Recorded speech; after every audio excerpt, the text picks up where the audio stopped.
வணக்கம். இந்த வீடியோவில் நம்ம ஒரு DFA கன்ஸ்ட்ரக்ட் பண்ண போகிறோம். அந்த DFA எந்த மாதிரி லாங்குவேஜ் அக்செப்ட் பண்ணுதுன்னு பார்த்தீங்கன்னா W is over 0,1. அப்போ இன்புட் வந்து 0-1 காம்பினேஷனில் இருக்குது and it is of binary. 0-1 இருந்தாலே இது வந்து பைனரி ஸ்ட்ரிங்னு சொல்கிறோம். And it should be divisible by 3. அப்போது ஒரு நம்பர் வந்து 3ஆல் நம்மளால் டிவைட் பண்ண முடிஞ்சதுன்னா அந்த இன்புட்டை நம்ம அக்செப்ட் பண்ணணும். அப்போ பைனரி நம்பர் எடுத்துக்கிறோம். அந்த பைனரி நம்பர் வந்து நம்மளுக்கு 3ஆல் டிவைட் பண்ண முடிஞ்சதுன்னா அதை வந்து நம்ம அக்செப்ட் பண்ணணும். அந்த மாதிரி ஒரு DFA Deterministic Finite Automaton நம்ம கன்ஸ்ட்ரக்ட் பண்ணணும். இதுக்கு வந்து ஷார்ட்கட் பார்த்தீங்கன்னா நம்மளுக்கு பைனரி ஸ்ட்ரிங்கில் எந்த நம்பர் டிவைடட் பை எந்த நம்பராக இருந்தாலும் அதோட ரிமைண்டர் ஃபங்க்ஷன் வச்சு நம்மளால் வந்து கன்ஸ்ட்ரக்ட் பண்ண முடியும். இப்போ நான் 3க்கு வந்து நான் உங்களுக்கு சொல்கிறேன். ஸோ ஃபஸ்ட்டு வந்து நம்மளுக்கு டிவிசிபிள் பை 3 அப்படிங்கிறப்போ அதோட ரிமைண்டர்ஸ் என்னென்ன வருங்கிறது நம்ம வந்து பார்க்கணும். இப்போ எந்தெந்த நம்பர்லாம் நம்மளால் 3ஆல் டிவைட் பண்ண முடியும்? 3, 6, 9, 12 அந்த மாதிரி போகும். இப்போ எந்த ஒரு நம்பர் எடுத்து நீங்கள் வந்து 3ஆல் டிவைட் பண்ணாலும் அதோட ரிமைண்டர் வந்து எய்தர் 0 or 1 இல்லைனா 2ஆக தான் இருக்கும். ஓகேங்களா? ஃபார் எக்ஸாம்பிள் நம்ம நார்மல் நம்பர்ஸ் எடுத்துக்கலாமே. 1, 2, 3, 4, 5, 6, 7, 8, 9, 10, 11, 12. இப்போ இந்த நம்பரை நம்ம 3ஆல் டிவைட் பண்ணுறப்போ இதோட ரிமைண்டர் ஃபங்க்ஷன் என்னவாக இருக்கும்? 1 வந்து 0லேருந்தே ஸ்டார்ட் பண்ணலாம். இது 0. 1 3ஆல் டிவைட் பண்ணுறப்போ 1. 2 3ஆல் டிவைட் பண்ணுறப்போ 2. 3 பர்ஃபெக்டாக டிவைட் ஆகிடும். ரிமைண்டர் எதுவும் இருக்காது. ஸோ நான் வந்து கோஷன்ட் எழுதல, ரிமைண்டர் மட்டும் எழுதுகிறேன். 4 3ஆல் டிவைட் பண்ணுறப்போ ரிமைண்டர் 1. 5 3ஆல் டிவைட் பண்ணுறப்போ ரிமைண்டர் 2. 6 வந்து பர்ஃபெக்டாக 3ஆல் டிவைட் ஆகிடும், நம்மளுக்கு ரிமைண்டர் இருக்காது. அதே மாதிரி 7 1. 8 3ஆல் டிவைட் பண்ணுறப்போ ரிமைண்டர் 2. 9 வந்து பர்ஃபெக்டாக டிவைட் ஆகிடும், ரிமைண்டர் 0. ஸோ இப்படி தான் நம்மளுக்கு வந்து போயிட்டே இருக்கும். ஸோ ரிமைண்டர் பார்த்தீங்கன்னா either 0, 1 or 2, either 0, 1 or 2, either 0, 1 or 2 and அதே மாதிரி போயிட்டே இருக்கும். ஓகேங்களா? ஸோ நம்ம ஃபஸ்ட்டு எடுக்க போகிறது வந்து இந்த ரிமைண்டருக்கு ஒவ்வொரு ஸ்டேட் க்ரியேட் பண்ணிக்க போகிறோம். ஸோ நம்மளுக்கு வந்து ஒரு நம்பரை 3ஆல் டிவைட் பண்ணுறப்ப ரிமைண்டர் 0வாக இருக்கலாம், இல்லைனா ரிமைண்டர் 1ஆக இருக்கலாம், இல்லைனா ரிமைண்டர் 2ஆக இருக்கலாம். நீங்கள் எந்த நம்பர் டிவிசிபிள் பை போட்டிங்கனாலும் அதுக்கான ரிமைண்டர் ஃபங்க்ஷனில் எத்தனை வேல்யூ வருதோ அதுக்கேற்ற மாதிரி நீங்கள் ஸ்டேட்ஸ் க்ரியேட் பண்ணிக்கணும். ஓகே? ஸோ இது வந்து ஃபஸ்ட்டு ஸ்டெப்பு.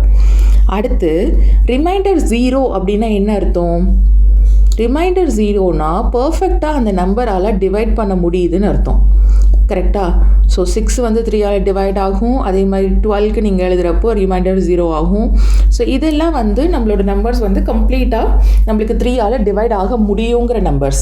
அப்போ அந்த மாதிரி வர நம்பர் தான் வந்து நம்மளுக்கு அக்செப்ட் பண்ணணும். அப்போ ரிமைண்டர் 0 இருக்கிறப்ப நம்ம அக்செப்ட் பண்ணிக்கணும்.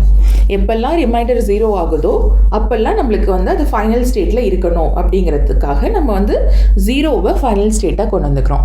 ஓகே? இது வரைக்கும் பேசிக்ஸ் புரியுதா? ஸோ நம்ம ஒரு நம்பரை டிவைட் பண்ணுறப்ப என்னென்ன ரிமைண்டர் வருதுன்னு பார்க்குறோம். ஸோ ஆல் பாசிபிள் ரிமைண்டருக்கு நம்ம ஒரு ஸ்டேட்ஸ் க்ரியேட் பண்ணிக்கிறோம்.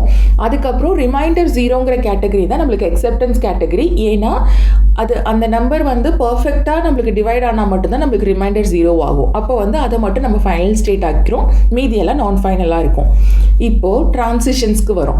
எப்படி நம்ம ட்ரான்சிஷன்ஸ் கொண்டு வர போகிறோம் அப்படின்னா ஒவ்வொரு ஸ்டேட்டில் இருந்தும் ஒவ்வொரு இன்புட்டுக்கு, இப்போ டிட்டர்மினிஸ்டிக் ஃபைனைட் ஆட்டோமேட்டா அப்படின்னா நம்ம இன்புட் பார்த்தீங்கன்னா 0 and 1. ஒரு இன்புட் எடுத்துக்கிட்டோன்னா அந்த டிட்டர்மினிஸ்டிக் ஃபைனைட் ஆட்டோமேட்டாவில் அந்த இன்புட்டுக்கு கண்டிப்பாக ஒரு ட்ரான்சிஷன் இருக்கணும். இப்போ 0 ஸ்டேட் எடுத்துக்கிட்டிங்கன்னா இன்புட் 0வாக இருந்தால் எங்கே போகுதுன்னு பார்க்கணும், இன்புட் 1ஆக இருந்தால் எங்கே போகுதுன்னு பார்க்கணும். ஓகேங்களா? அது எப்படி பார்க்குறதுங்கிறது நான் சொல்கிறேன். ஸோ ஃபஸ்ட்டு 0லேருந்து ஸ்டார்ட் பண்ணலாம். இப்போ 0ல் இன்புட் 0 வந்துச்சுன்னா ஸோ அதுதான் ஸ்டார்டிங் ஸ்டேஜ். ஸோ ஸ்டார்டிங்கில் இன்புட் 0 அப்படிங்கிறப்போ நம்மளுக்கு வந்து ரிமைண்டர் 0வாக தான் இருக்க போகுது. கரெக்டுங்களா? ஸோ இந்த ஸ்டார்டிங் ஸ்டேஜில் நம்மளுக்கு எதுவுமே நான் பார்க்கல.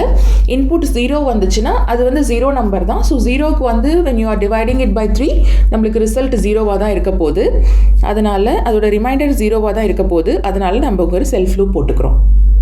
ஓகே? ஸோ 0ங்கிற ஸ்டேஜில் நம்ம எந்த ஒரு இன்புட்டுமே பார்க்கல. இன்கேஸ் இஃப் 0 வந்துச்சுன்னா 0 வந்து பிரச்சனை கிடையாது. அது வந்து if you are dividing it by 3 நம்மளுக்கு ரிமைண்டர் வந்து 0 தான் வரும். அதனால நம்ம அதில் செல்ஃப் லூப் போட்டு அந்த இடத்துல இருந்துக்கிறோம். அடுத்து இன்புட் 1 வந்துச்சுன்னா இன்புட் 1 வந்துச்சுன்னா என்ன அர்த்தம், 1 மாடுலோ 3ங்கிறப்போ நம்மளுக்கு ரிமைண்டர் 1 இருக்கும். ஓகேங்களா, இதோட பைனரி ஈக்குவலன்ட்டும் நீங்கள் எழுதிக்கோங்க, ஏன்னா பைனரியில் தான் நம்ம வந்து ப்ராசஸ் பண்ண போகிறோம். 0க்கு 0, 1க்கு 1, 2க்கு 1 0, 1 1, 1 0 0, 1 0 1, 1 1 0, 1 1 1. ஐ திங்க் இது வரைக்கும் தான் நம்மளுக்கு வரும்னு நினைக்கிறேன். இதுக்கு மேலே நம்மளுக்கு தேவைப்படாது, ஏன்னா அது ரிகார்சிவாக வந்துடும்.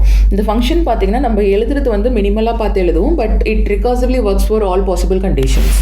இப்போ வந்து இன்புட் 0வாக இருந்ததுன்னா நம்மளுக்கு வந்து ரிமைண்டர் 0வாக இருக்கும். இன்புட் வந்து 1ஆக இருந்ததுன்னா என்ன ஆகும், இதோட ரிமைண்டர் 1ஆக இருக்கும். ஸோ இன்புட் 1 வரப்போ அதோட ரிமைண்டர் 1ஆக இருக்கும். ஸோ நான் வந்து 0லேருந்து இன்புட் 1ஆக இருக்கிறப்போ இதுக்கு 1ங்கிற ரிமைண்டர் ஸ்டேட்டுக்கு நம்ம போய்க்கிறோம். ஸோ ஸ்டேட்டுக்குள்ளே இருக்கிற எலிமெண்ட்ஸ் எல்லாமே நம்ம ரிமைண்டராக அஷ்யூம் பண்ணிக்கணும். ஓகே, ஸோ 0ல் 0 வந்தால் என்ன ஆகும், 1 வந்தால் என்ன ஆகும்னு பார்த்துட்டோம். அடுத்து 1 ஸ்டேட்.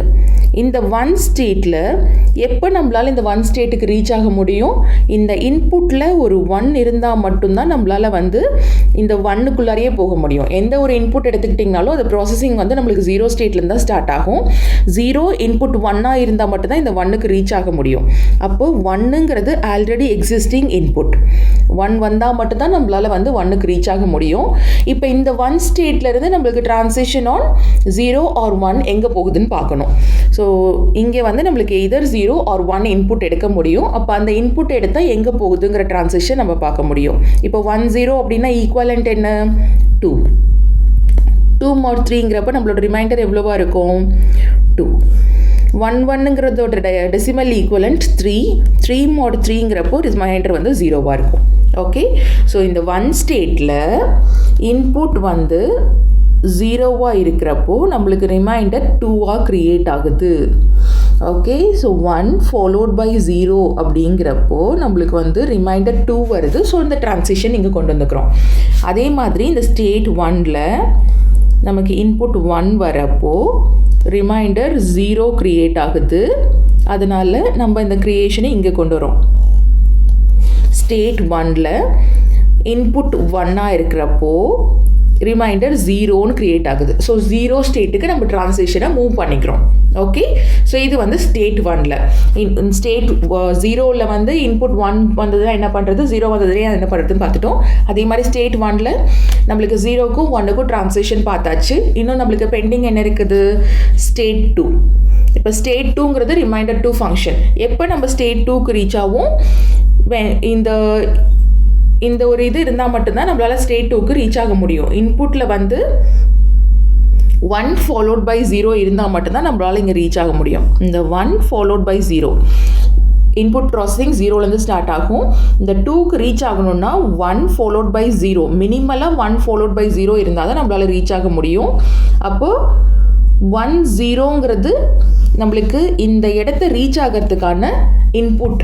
இப்போ 2ன்னு நான் வரணும்னா எனக்கு 1 ஃபாலோட் பை 0 இருந்தால் தான் நம்மளால் 2க்கு ரீச் ஆக முடியும். இப்போ அடுத்து 2ல் என்னென்ன டிரான்சிஷன் நம்ம பார்க்கலாம். ஸ்டேட் 2ல் இன்புட் 0 வந்தால் என்ன பண்ணுறது, ஸ்டேட் 2ல் இன்புட் 1 வந்தால் என்ன பண்ணுறதுங்கிறத பார்க்கணும். அப்போ இதுக்கு கரெக்டான டெசிமல் ஈக்குவலண்ட் என்ன, 100ங்கிறது வந்து 4, 101ங்கிறது 5. இப்போ 4 மாடுலோ 3, 4 வந்து டிவிசிபிள் பை 3ங்கிறப்போ ரிமைண்டர் எவ்வளோ வரும், நமக்கு 1 வரும். 5 டிவிசிபிள் பை 3ங்கிறப்போ ரிமைண்டர் 1 வரும், 2 வரும். ஓகே, 5/3 நம்மளுக்கு ரிமைண்டர் 2 வரும், 4/3 ரிமைண்டர் 1 வரும். அவ்வளோதான். அப்போ ஸ்டேட் 2ல் இன்புட் 0வாக இருக்கிறப்போ நம்மளுக்கு ரிமைண்டர் 1ன்னு க்ரியேட் ஆகுது. அப்போ எங்கே டிரான்சிஷன் கொண்டு வரணும், ஸ்டேட் 2ல் இன்புட் 0வாக இருக்கிறப்போ நம்மளுக்கு 1 ரிமைண்டராக வருது. ஸோ 1 ரிமைண்டருங்கிறப்போ நம்மளுக்கு ஸ்டேட் 1க்கு போயிடும். அதே மாதிரி ஸ்டேட் 2ல் இன்புட் 1ஆக இருக்கிறப்போ நம்மளுக்கு ரிமைண்டர் 2ன்னு க்ரியேட் ஆகுது. ஸோ 2ல் 2 இட் செல்ஃப் தான் இன்புட் 1ஆக இருக்கிறப்போ நம்மளுக்கு டிரான்சிஷன் ஸ்டேட் 2க்கு வந்துடும். ஓகே, ஸோ நவ் உங்களோட DFA ரெடி ஆகிடுச்சு. 0ல் வந்து இன்புட் 10க்கு நம்மளுக்கு ட்ரான்சிஷன் இருக்குது, ஸ்டேட் 1ல் இன்புட் 01க்கு ட்ரான்சிஷன் இருக்குது, ஸ்டேட் 2லையும் இன்புட் 01க்கு ட்ரான்சிஷன் இருக்குது. இப்போ அடுத்து என்ன பண்ணணும்னா நம்ம பண்ணது கரெக்டானு பார்க்கணும். எப்போவுமே வெரிஃபிகேஷன் வந்து ரொம்ப முக்கியம். இப்போ நம்ம ப்ரோக்ராம் எழுதுகிறோன்னா நம்ம ஒரு சில இன்புட் கேசஸ் எடுத்துகிட்டு கரெக்டாக ஒர்க் ஆகுதான்னு செக் பண்ணுறோம், ரைட்? டெஸ்ட் கேசஸ் மாதிரி எடுத்துகிட்டு அந்த இன்புட் கொடுத்து கரெக்டாக ஒர்க் ஆகுதான் நம்ம வெரிஃபை பண்ணுவோம். அதே மாதிரி இங்கேயும் ஒரு சில இன்புட்ஸ் கொடுத்துக்கலாம். என்ன எக்ஸாம்பிள் எடுத்துக்கலாம்னா, நம்ம வந்து என்ன 6 வரைக்கும் பார்த்தோமா, 4, 5 வரைக்கும் பார்த்தோம். இந்த 2 எக்ஸாம்பிள் எடுத்துக்கலாம். இன்புட் 8 இருக்கிறப்போ ரிஜெக்ட் ஆகணும், இன்புட் 9 இருக்கிறப்போ நம்மளுக்கு அக்செப்ட் ஆகணும். ஏன்னா 9 இஸ் டிவிசிபிள் பை 3. அப்போ இன்புட் 9 எடுத்துகிட்டு நம்ம ப்ராசஸ் பண்ணுறப்போ அது வந்து 0 ஸ்டேட்டில் இருந்ததுன்னா நம்மளுக்கு அக்செப்ட் ஆகிடும். ஸோ ஃபஸ்ட்டு வந்து அக்செப்டிங் க்ரைட்டீரியா ஸ்டார்ட் பண்ணுறேன். ஸோ Q0 ஸ்டேட்டில் இன்புட் வந்து 1 0 0 1. இது வந்து 9ஓட பைனரி ஈக்குவலண்ட். இப்போ இந்த இன்புட் எடுத்துக்கிட்டோன்னா எப்படி ட்ரான்சிஷன் இருக்குன்னு பார்க்கலாம். ஸோ ட்ரான்சிஷன்கிறப்போ ஃபஸ்ட்டு 0 ஸ்டேட்லேருந்து ஸ்டார்ட் பண்ணலாம். நம்மளுக்கு எக்ஸாம்பிளுக்கு வேணால் நம்ம Q0 Q1 Q2 போட்டுக்கலாம். இப்போ Q0ல இன்புட் 1 இருக்கிறப்ப எங்கே போகும்? Q0ல இன்புட் 1 இருக்கிறப்ப Q1 ஸ்டேட்டுக்கு போகும். ஓகே, அப்போ ரிமைனிங் இன்புட் என்னென்னா 0 0 1. இப்போ Q1ல இன்புட் 0வாக இருக்கிறப்ப Q1ல இன்புட் 0வாக இருக்கிறப்ப Q2க்கு போகும். ரிமைனிங் இன்புட் பார்த்தீங்கன்னா 0 1. ஸோ ஒவ்வொரு டைமும் ஒரு இன்புட் ஆல்ஃபபெட் எடுத்துகிட்டு அது ட்ரான்சிஷன் மூவ் ஆகும். அடுத்து நம்ம பார்த்துக்கிட்டே இருப்போம். ஸோ திருப்பி நம்மளால் வர முடியாது. ஃபஸ்ட்டு என்ன எலமெண்ட்டை பார்த்தோங்கிறது நம்மளால் கொண்டு வர முடியாது. ஸோ ஃபஸ்ட்டு Q0ல 1 எடுத்துக்குது, அது Q1க்கு போகுது. Q1ல அடுத்த இன்புட் பார்த்தீங்கன்னா 0, அது வந்து Q2க்கு போகுது. Q2 இன்புட் 0வாக இருக்கிறப்ப எங்கே போகுது? Q2 இன்புட் 0வாக இருக்கிறப்ப நம்மளுக்கு Q1க்கே மறுபடியும் ட்ரான்சிஷன் மூவ் ஆகுது. இப்போ Q1 இன்புட் 1 இருக்கிறப்ப மறுபடியும் Q0க்கு இன்புட் மூவ் ஆகுது. ஸோ இப்படி இன்புட் எல்லாமே ப்ராசஸ் பண்ணி முடிச்சதுக்கப்புறம் நம்மளுக்கு Q0 ஸ்டேட்டில் இருக்கிறோம். அண்ட் Q0 அப்படிங்கிறது என்னென்னா ரிமைண்டர் 0. ரிமைண்டர் 0ங்கிறது என்ன அர்த்தம்னா கண்டிப்பாக அந்த நம்பர் பர்ஃபெக்டாக நம்மளால் 3ஆல் டிவைட் பண்ண முடியும்னு அர்த்தம். ஓகே, அப்போது இது வந்து ஃபைனல் ஸ்டேட். இன்புட் ஃபைனல் ஸ்டேட்டில் ட்ரான்சிஷன் ஃபைனல் ஸ்டேட்டில் இருந்தால் நம்ம இன்புட் அக்செப்ட் பண்ணிக்கலாம். ஓகே, இது வந்து அக்செப்டன்ஸ் க்ரைட்டீரியாவுக்கு ஒரு எக்ஸாம்பிள். இன்னொரு எக்ஸாம்பிள் நான் 8 எடுத்து செக் பண்ணுறேன். Q0 இப்போ 8ஓட பைனரி ஈக்குவலன்ட் பார்த்தீங்கன்னா 1 0 0. இப்போ ட்ரான்சிஷன் பாருங்கள், Q0 இன்புட் 1 இருக்கிறப்ப எங்கே போகுது? Q1 ஸ்டேட்டுக்கு போகுது. ரிமைனிங் பார்த்தீங்கன்னா நம்மளுக்கு 3 0 இருக்குது. Q1 0வாக இருக்கிறப்ப Q2 ஸ்டேட்டுக்கு போகுது. ரிமைனிங் இன்புட் பார்த்தீங்கன்னா 0 0. Q2 0வாக இருக்கிறப்போ நம்மளுக்கு Q1க்கு போகுது. ரிமைண்டர் 0. Q1 இன்புட் 0வாக இருக்கிறப்போ நம்மளுக்கு Q2 ஸ்டேட்டுக்கு போகுது. ஸோ Q2 அப்படிங்கிறது வந்து இட்ஸ் அ நான் ஃபைனல் ஸ்டேட். நான் ஃபைனல் ஸ்டேட்னா அந்த ஸ்டேட்டில் இருக்கிறப்ப இன்புட் அக்செப்ட் ஆகாது, அப்போ அது ரிஜெக்ட் ஆகிடும். ஓகேங்களா? ஸோ இதுதான் வந்து நம்மளோட DFA. நீங்கள் வந்து இது 3க்கு தான் பண்ணுங்கிற அவசியம் கிடையாது. எந்த நம்பர் எடுத்துக்கிட்டிங்கனாலும் இந்த மாதிரியான ஃபார்மேட், இந்த ஒரு ரிமைண்டர் ஃபங்க்ஷன் வச்சு போடுறப்போ உங்களுக்கு வந்து அக்செப்டன்ஸ் ப்ராப்பராக கொடுத்துரும். Okay, thank you.